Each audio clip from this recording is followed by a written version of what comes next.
Have you ever had your whole world fall apart because of something that wasn't your fault? Imagine giving years of your life to someone you love, only to have them turn their back on you when you need them most.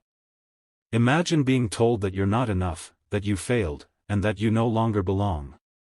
For Sarah Thompson, that heartbreaking moment came on a rainy evening when her husband asked her to leave their home because she couldn't give him a child. But what happened next would change her life forever in a way she never could have imagined. Before we begin, welcome to Kindness Matters. If you enjoy heartwarming stories that remind us of the power of compassion and second chances, please subscribe, like this video, and leave a comment telling us where you're watching from. Your support helps us share more inspiring stories with people around the world. Now let's begin. Sarah Thompson was 38 years old when her marriage ended. For nearly 12 years, she had been married to Michael.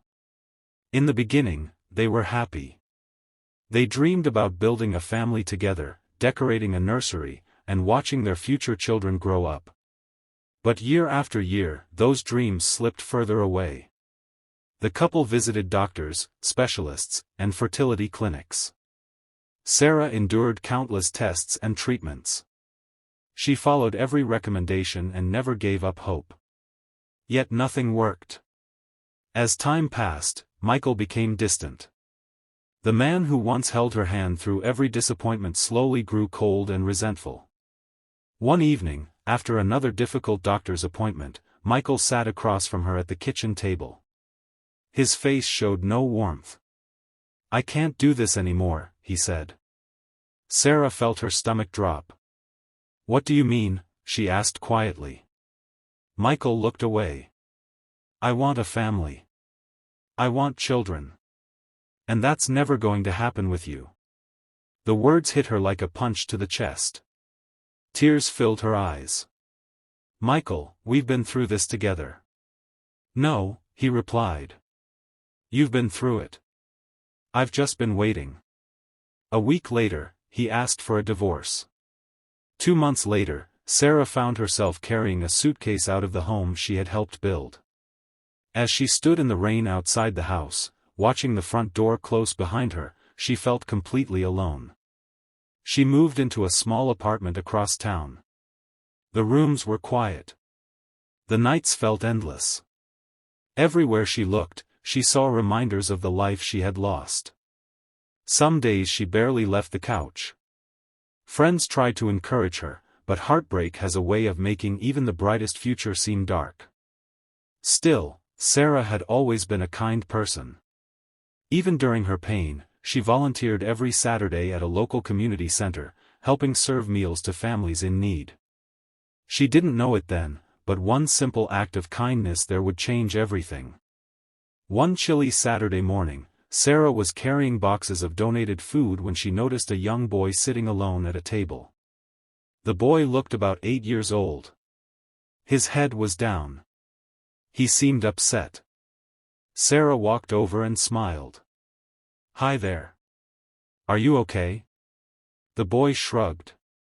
"My dad forgot my lunch." Sarah sat beside him. "I'm sure it was an accident." The boy sighed. "He works all the time." Sarah gently handed him a sandwich from the serving table. "Well, no one should stay hungry." The boy smiled for the first time. "Thank you." A few minutes later, a tall man rushed into the building. He looked worried. "There you are, Ethan." The boy stood up. "Dad." The man hurried over and hugged him. Then he turned toward Sarah. "Thank you for helping my son." Sarah smiled. It was nothing. But the man shook his head. "No. It meant a lot." His name was Daniel Carter. Unknown to Sarah, Daniel was one of the most successful business owners in the city. He had built a large technology company from the ground up. Despite his success, life had not been easy for him either. 3 years earlier, his wife had passed away after a long illness, leaving him to raise Ethan alone. Since then, Daniel had struggled to balance work and parenthood. Over the next few weeks, Daniel and Ethan continued visiting the community center. Each Saturday, Sarah would see them. Sometimes she helped Ethan with homework. Sometimes she simply listened as he talked about school and baseball. Slowly, a friendship began to form. One afternoon, Ethan surprised both adults. "You know," he said with a grin, "you two talk like old friends." Sarah laughed. Daniel smiled. "Maybe we are becoming friends." For the first time in years, Sarah found herself genuinely happy. Not because someone was rescuing her. Not because her problems had disappeared. But because she felt valued again. She felt seen. Months passed. One evening, after volunteering, Daniel invited Sarah to join him and Ethan for dinner.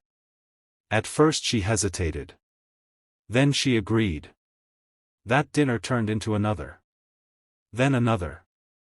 Soon, Sarah became an important part of their lives. Ethan especially adored her.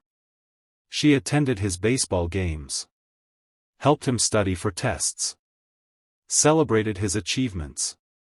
And whenever he faced disappointment, she reminded him to keep believing in himself. One day, while driving home from school, Ethan asked a question. "Sarah?" "Yes?" "Do you ever wish you had kids?" The question caught her off guard. She paused before answering. "Sometimes."